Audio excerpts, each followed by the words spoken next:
Jump right in, y'all. But what's up? Happy Friday. We're going to talk about why HR leaders. So, a lot of people with a ton of HR experience, or in general, they have had at least 15 years of experience. Why I'm seeing the trend of them getting to final rounds, but not securing an offer. Okay. And so we're losing in the final rounds, constantly being the runner up. And I don't love that. I don't love that for y'all. So this has been an increasing thing that people have been coming to me with. And I see as clear as day, very clear similarities for these leaders at these stages.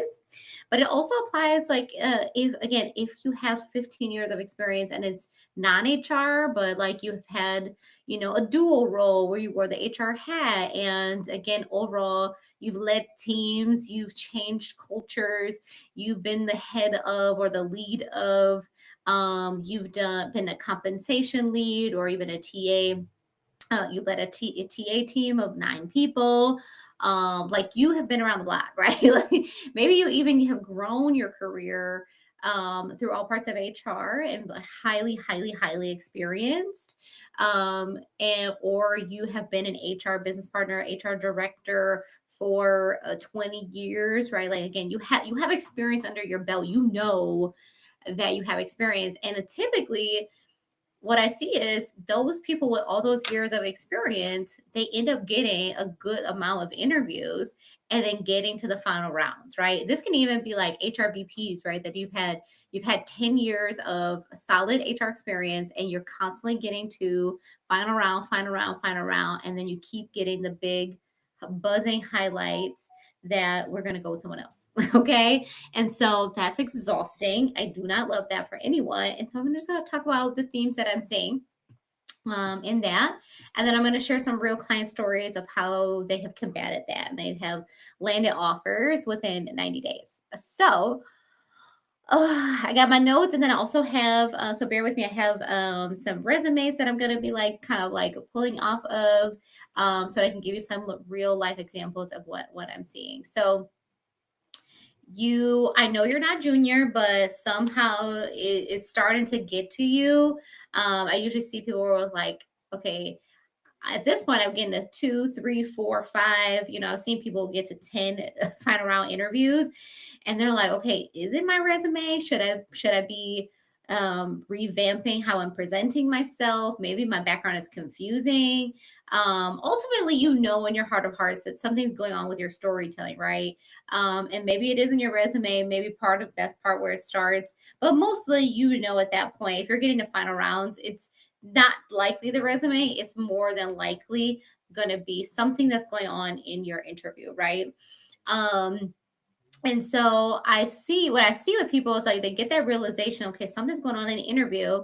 And then they go and they try to fix that problem, right? And then their solutions are typically something along the lines of, get their partner to help them interview, practice with like a recruiter friend, right? Because if you've been in the workforce 20 years, you gotta know at least one a recruiter or HR, somebody from HR, right? So I totally get it. Or you might pay for like one coaching session, or if you've been laid off, you're trying to leverage like, places like LHH. Um, or if you've been in HR, you're probably telling yourself, listen, I do this all the time. I should know how to do this. Like I can figure it out. I know how to interview people. Um, and so they don't really fix the problem or they don't really get to the root of like what's missing because they're kind of like they have this mindset of like it'll probably fix itself or I can make this fix on my own eventually, especially if I just keep practicing or going over time. But the problem typically is they're not fixing the right things. They're constantly just re-practicing the same things over and over. And another signal or sign that something's going on in your storytelling is going on in the interview process is like you start to go blank a little bit. You feel like you're rambling, so you shorten your how you present yourself. And you hate kind of like the question and answer, like you wish it felt more conversational, you wish it felt more authentic. So you're not walking away like, again, you have the experience, you should be in the room. Obviously getting to final rounds means something. But constantly getting rejected does start to take a toll on your like mindset, how you show up, and then the pressure, and on top of the pressure that you might have, right?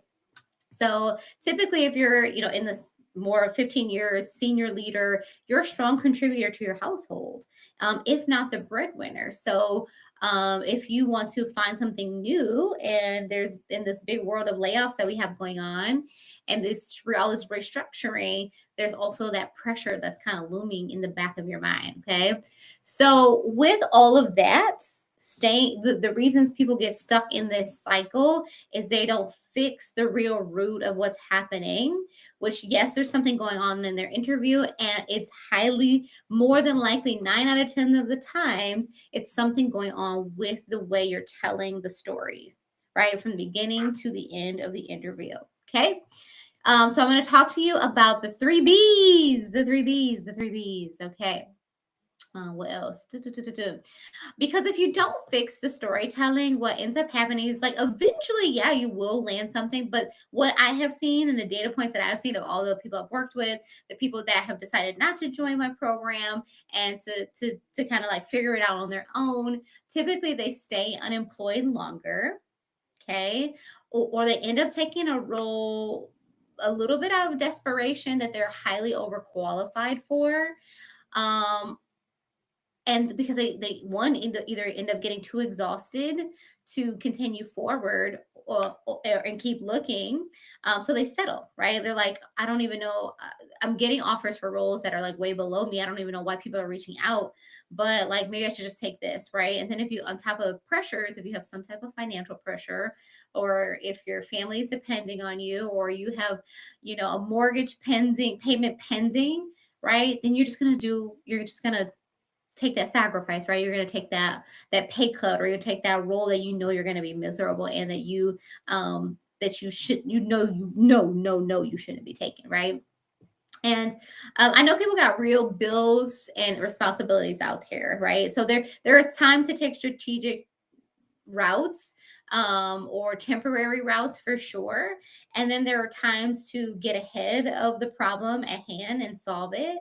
And there's times to set yourself up, like, from not think from a short term perspective, but like making sure you're setting yourself up the best from a long term perspective, right? So taking any role typically isn't a great solution short term or long term, because most people, and especially if you're in HR, that most people that take roles just because they're not going to be there in 3 to 6 months, and they end up taking a mental toll on them, and also financially doesn't end up doing what you wanted to do in the first place, supporting your family. And temporarily it might give a little release, right? But long term, it's not setting y'all up for the best success that you have overall, right? Especially if you end up being in long term unemployment. Okay.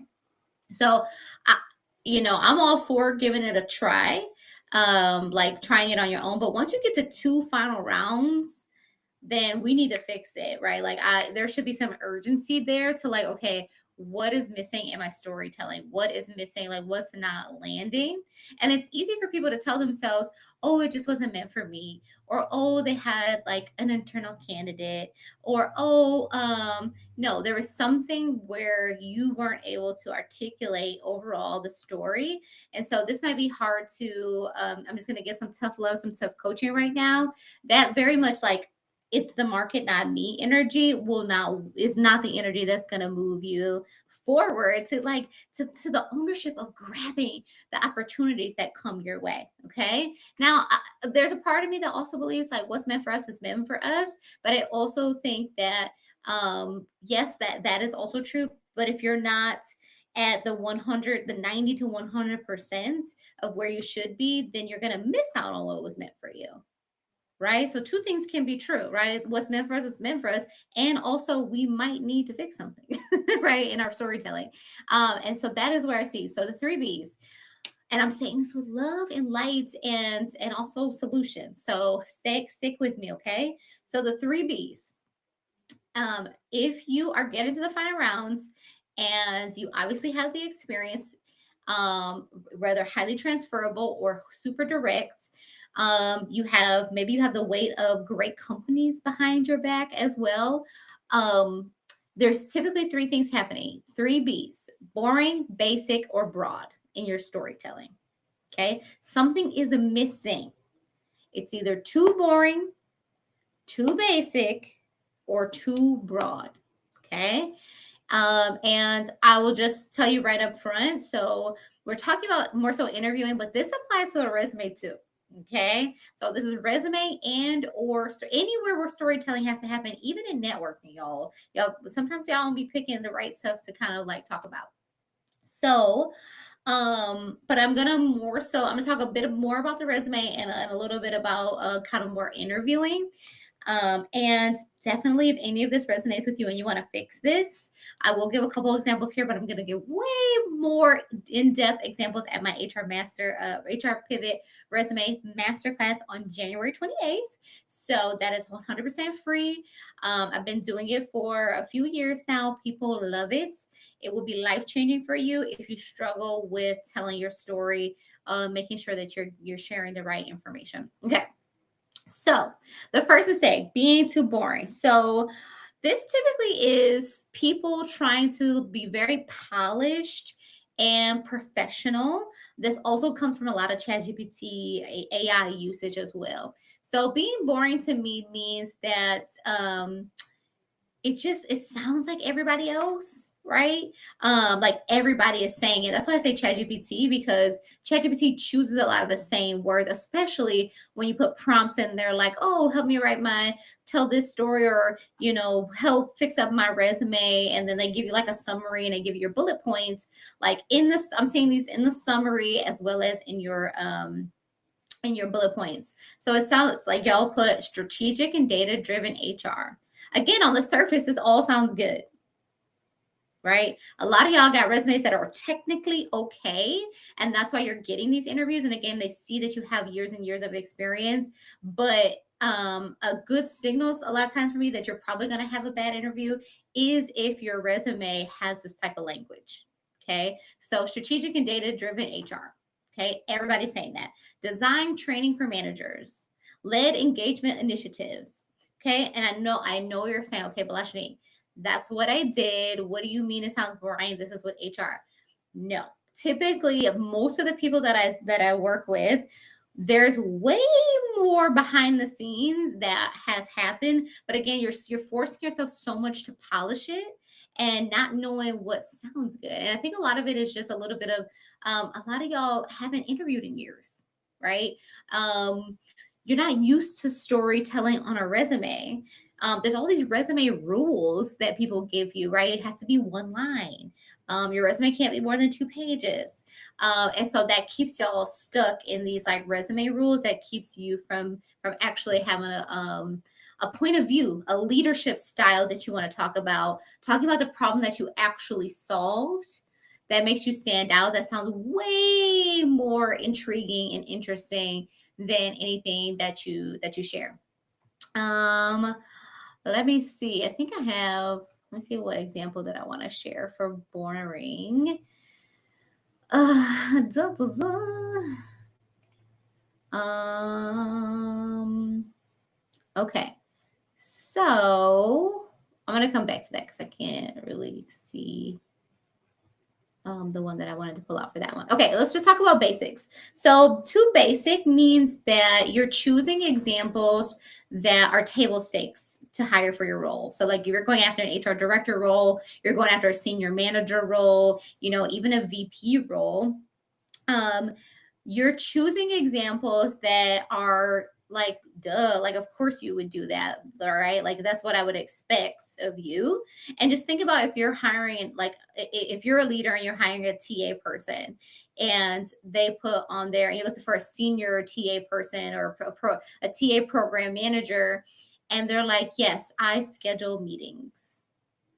And you're like, okay, like, we expect you to schedule meetings, right? That is not a skill that we would want to be highlighting on your resume or talking about in your stories. one that comes up like this in terms of like super basic all the time is usually something when we are talking about, okay, well, how do you manage competing priorities? Or when you're talking about on your resume, like all the different things that you do, a lot of things that I will see is like, facilitated meetings. I schedule really good one-on-ones with my team. I'm like, of course you have one-on-ones with your team. Like that is a little too basic for what we need at your level.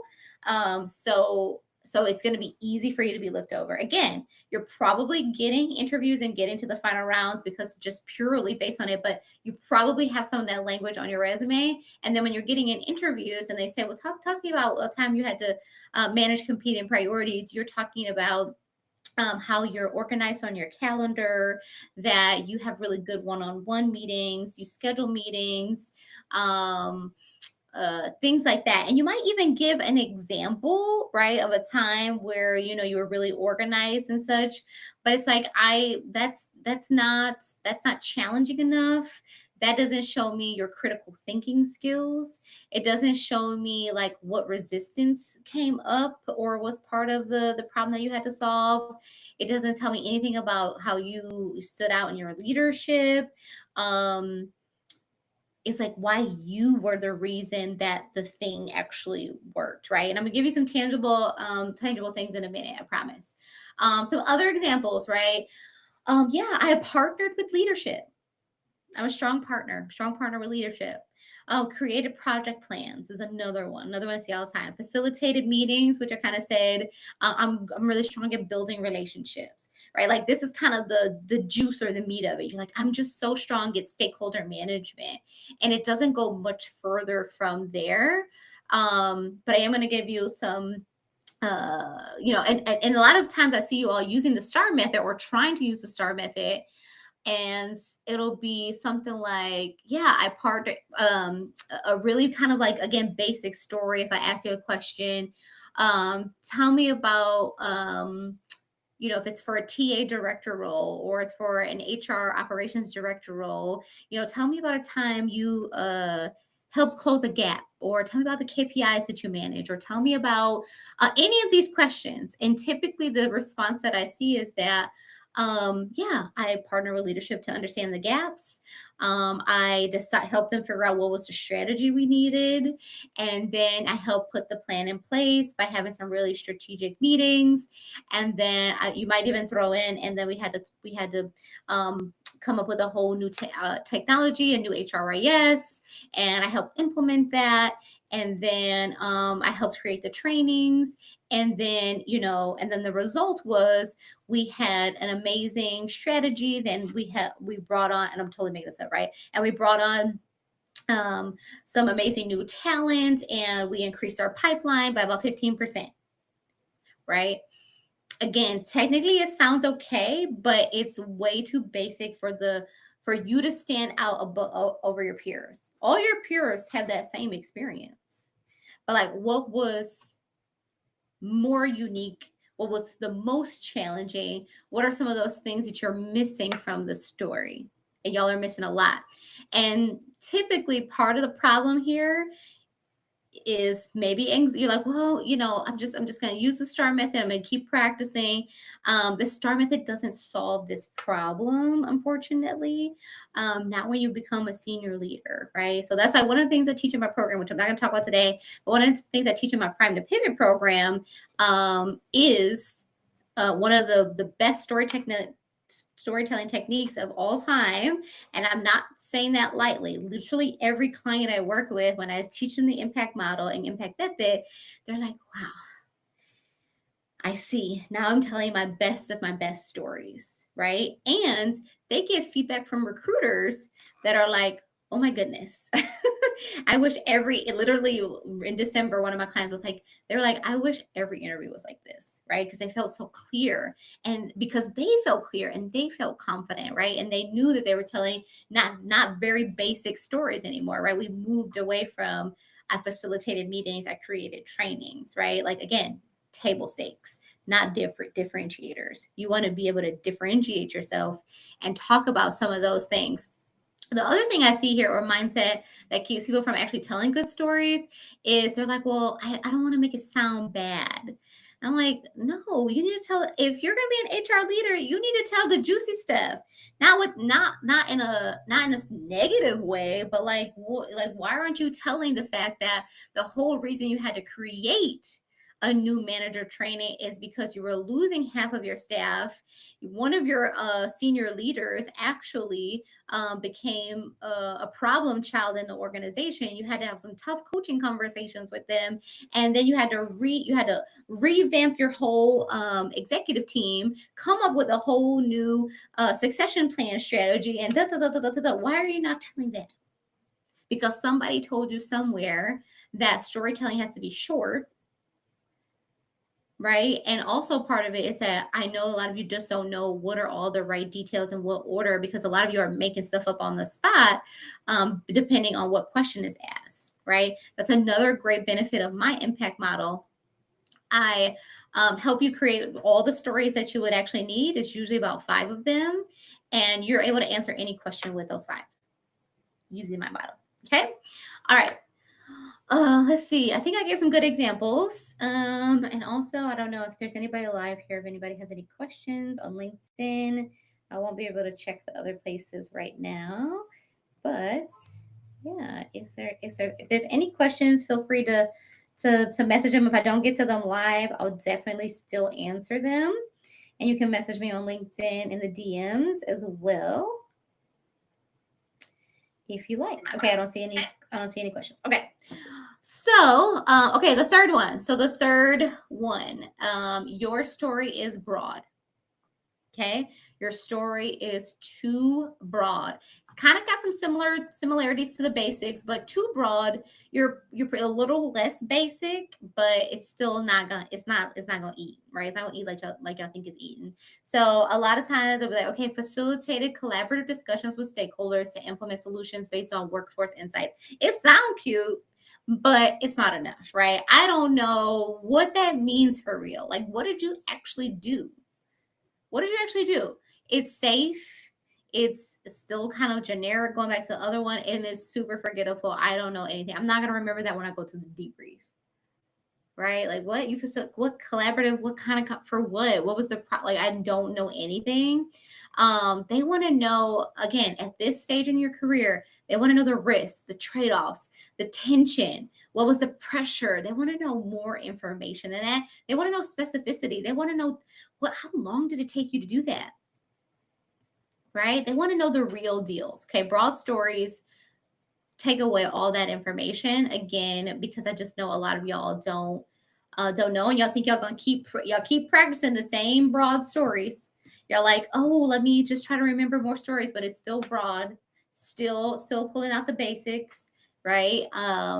Yeah, so they're looking for more. So okay, let me go to, I'm just gonna pull some before and after resumes. I love doing this so that it can, again, I just want to bring it home. I don't want to, there's a lot of like advice out there. Okay, so so some other examples, right, that I see over and over and over. Okay, so this was a client that pivoted from a mostly higher ed background, but also L&D.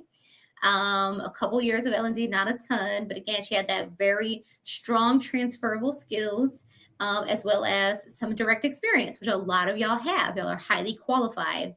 And this was kind of the original. Over 19 years of professional experience in higher education and admin, including core competencies in the areas of conflict resolution, community building, student conduct, diversity inclusion training, student leadership and development, skill facilitator, mediator, advocate, and consultant on topics related to diversity, equity, inclusion, collaborative, strategic professional who leads with a student-centered focus. Okay, so again, I'm gonna go from bottom up. Collaborative, strategic, professional who leads. It's a combination of all the things I talked about between the basic, the boring, and the broad.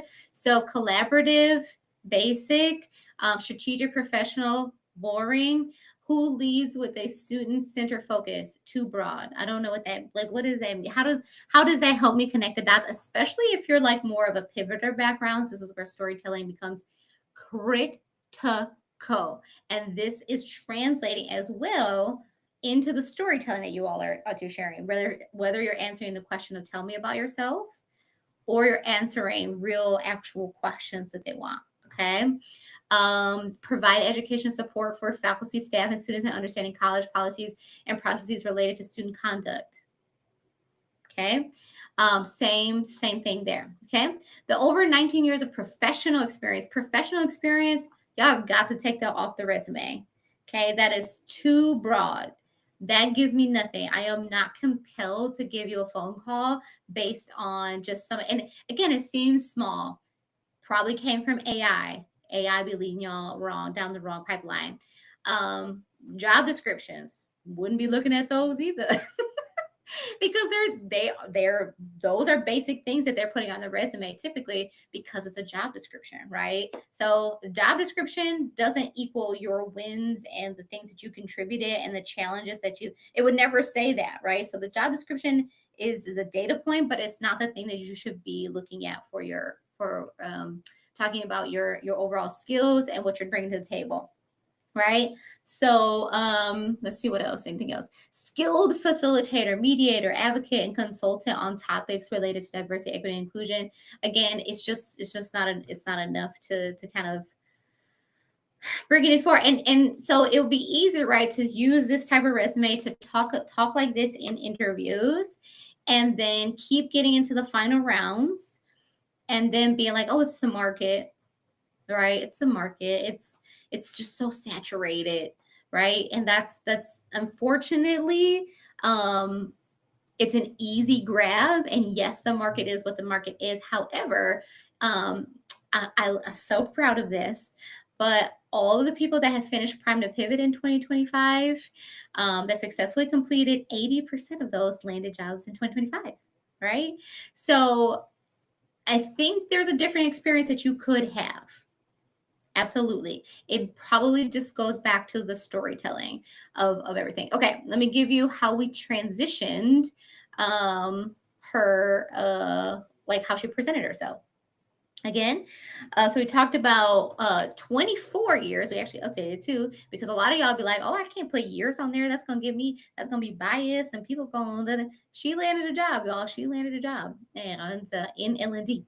And so 24 years of partnership and programmatic experience across higher education and insurance industries, leading as an assistant dean or learning and development. Okay.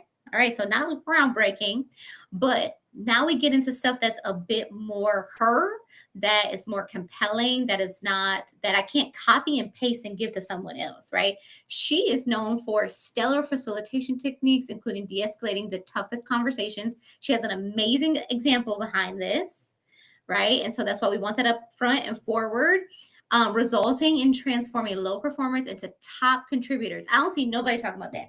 I don't see nobody talking about that. That's already intriguing to me, right? That's not boring. It's not basic. It's not rocket science, right? I'm not pulling, this like rocket science stuff from the air, but it's definitely I hope you see the difference between the first and the second.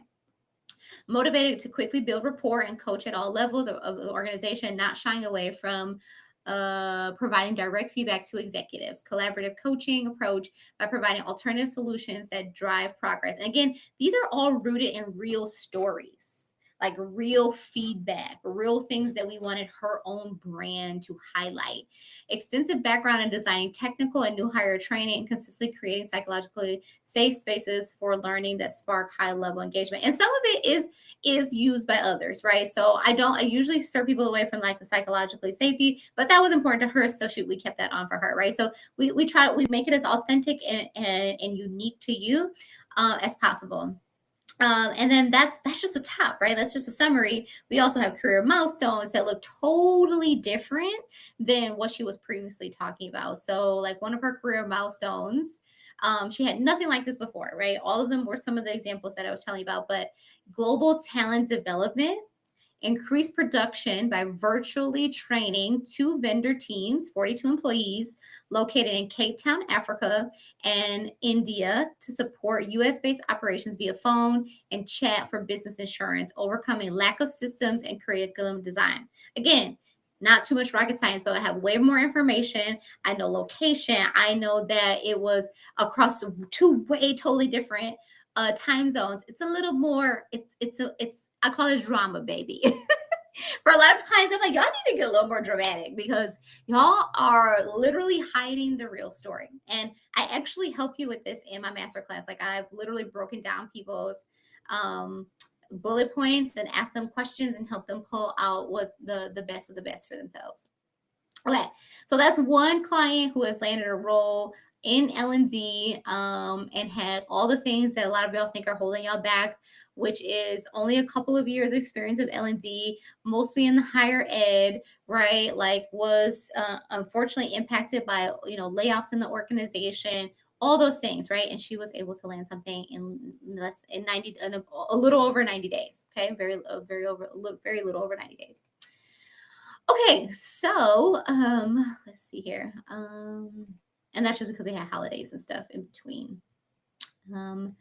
Okay, one more. I'm gonna give y'all some more examples. Please let me know if this is helpful, if it's confusing. I definitely want to know if this helps, if y'all clocking it or if it's a little too much. Do I need to break it down piece more? Like, let me know. I'm happy to do that. I'm still planning out my lives for the rest of the year. Okay, so here is another one. All right, so this is another person who had they had a very, very, very strong background, was not getting interviews for any roles that were strategic HR roles. I think they actually were getting no interviews over like a year or more of interviewing, of trying to land interviews. Amazing background in terms of having a dual role of HR and a hospitality leader, but she didn't know how to tell her story, and she wanted to really figure out, okay, what's happening here. And so her original resume had all those factors that we were talking about. And again, on the surface, it looks okay. It looks technically fine. So she's one of those people that wasn't getting any interviews at all. And then I'm going to give you one more person that was able to make it past the final round interviews, and then we will wrap it up. Okay, so this person, goal-oriented manager with 15 plus years of progressive HR experience in hospitality, corporate, and manufacturing environments, proactive leader with a proven record of strong attention to detail, okay, and excellent organizational skills, known for people development, problem resolution, and the ability to create a supportive and authentic team culture. I also see stuff like this written from resume writers. So resume writers do their best to give you polished, but they also are, some of them are good at storytelling, but I also find that it might be a little hard for them to help people who are pivoting from one background to another, right? One of the things that makes my program unique is that, one, I pivoted from retail to HR myself, and I did all parts of HR, so I know how to speak to every part of HR. And also, I truly can see and I believe that every role, everything that you've ever done, and every experience, no matter what it is relevant to any role in HR. Okay, so with that lens, I'm able to quickly pull out what is important and what are the best stories that you should be telling. Okay, so I think this may have come from a resume writer, is the whole point of saying that. And again, technically it feels and looks okay. So what do we change it to?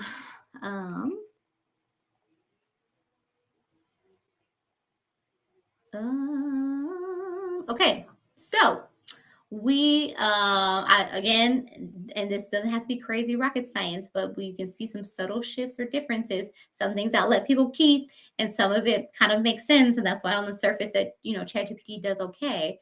But here are some significant kind of changes. Consistently recognized with top industry honors, earning multiple awards, including General Manager of the Year. Right? You see, this is not even like directly HR. Okay, clocking it. Twice out of 300 plus hotels, right? So we're giving some, a little bit of, we're giving some less, it's not boring, right? It's not basic. I have more details. There's the specificity here. Excellence in operational leadership out of 400 hotels, and several awards of merit for driving team performance, guest experience, and cultural excellence. Oh my God, I'm like excited. I forgot that we put this, right? We also put her philosophy in here. My philosophy is simple. Achieving business objectives starts with creating the best workplace.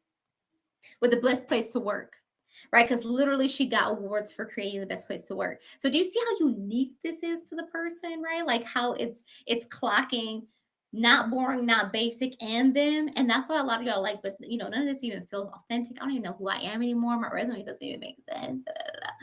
And I'm like, yeah, I know, because you're so used to making boring, basic, and broad bullet points. Ooh, let's call them bees in there. Right, and it's okay. Like, I don't say this to hurt anyone's feelings or anything like that. I hope it helps give you some space to breathe, to be like, yeah, my brain isn't wired like this all the time, because I'm not we don't actually do this in a day-to-day basis like this. We're not used to that, right? We're used to freaking showing up and doing what we need to do, being excellent at our jobs, and working with people and being sick. Like, that's what we're used to doing. We're not used to talking like this. And that's okay. That's all right. A lot of you all are so brilliant and feel like you just have to push through and figure it out on your own. And that is so, so, so exhausting. But these changes will definitely help you, right? These changes will definitely help you. It's a good start. Okay. Let's see what time it is. It's going kind of long, but I'm gonna keep rolling because I'm feeling it. So let's talk about another one. So yeah, I mean, also I share part of these because all of these individuals were able to land roles, either previously not landing roles, and avoided that like multiple offer merry-go-round, right? They avoided the multiple offer merry-go-round. I also had another client, very similar, right? Was telling stories that he thought that they wanted to hear. He actually would change and craft a story for every single he like just really trying to figure out like what did they want to hear. And so after 6 months of like so many final rounds, he finally landed a role in 79 days. Okay, so I mean, the number of final rounds he was able to get to was so disheartening, right? And I get it, right? No one wants to constantly be the bridesmaid and never the bride, right? And a lot of y'all put so much energy and effort into this, right? So I don't, who wants to keep doing that? Versus like my client Marisa, and I've shared some of the things that we've done on her resume. She was able to land a job in 40 days. Right? Like, she did not have to go through that merry-go-round. She did not have to do that. You can avoid that. You literally can. Or if you've been on the merry-go-round, you can definitely get off. You can definitely get off. I promise you. Let me see if yeah. Let's do one more. Doo-doo-doo. And if this was helpful, you ain't ready for what you're gonna get in the masterclass. I just have to remember which one it is.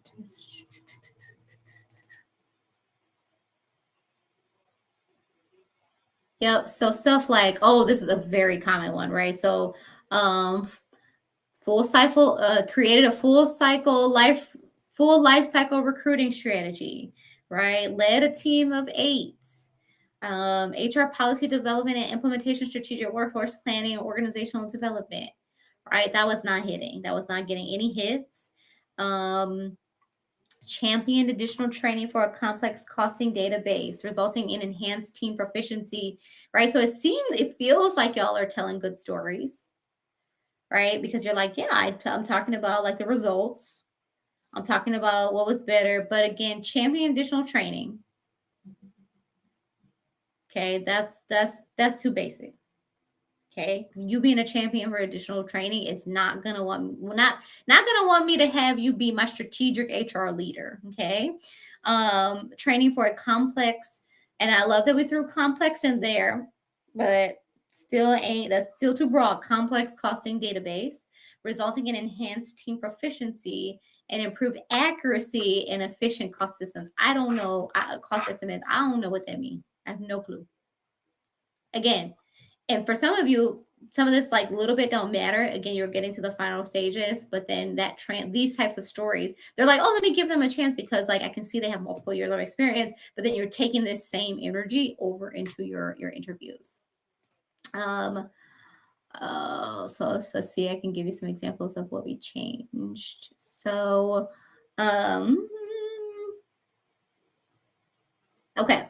So a little bit more sexy, okay? Not boring, not basic. Revitalize organizational culture across international locations, Japan and Hawaii, by spearheading talent and wellness strategies that foster psychological safety and engagement, notably through initiatives. And we gave the types of initiatives which intentionally provide a space for introverted employees to contribute. So we're getting more specific.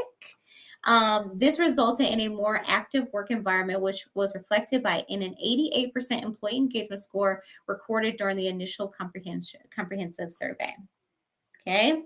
Another one directed the 37 billion cost benefit analysis for X strategic plan, integrating personnel and development training forecasts, successfully navigating process, informed macroeconomic trends and competitive benchmarking of blah, blah, blah. Okay. So I hope y'all see the difference. I hope you can clearly see some of the changes. Now, a lot of people, especially my clients, are like, "Well, that sounds good. Let me just copy and paste that." Be careful. Be careful to copy and paste anything you heard today. It's going to end up putting you in the place of feeling inauthentic, right? If you could say it or not, but the guidance that I'll share with you or give you generally is that be careful to copy and paste too much. That's why AI and stuff continues to make you anxious, make you feel weird.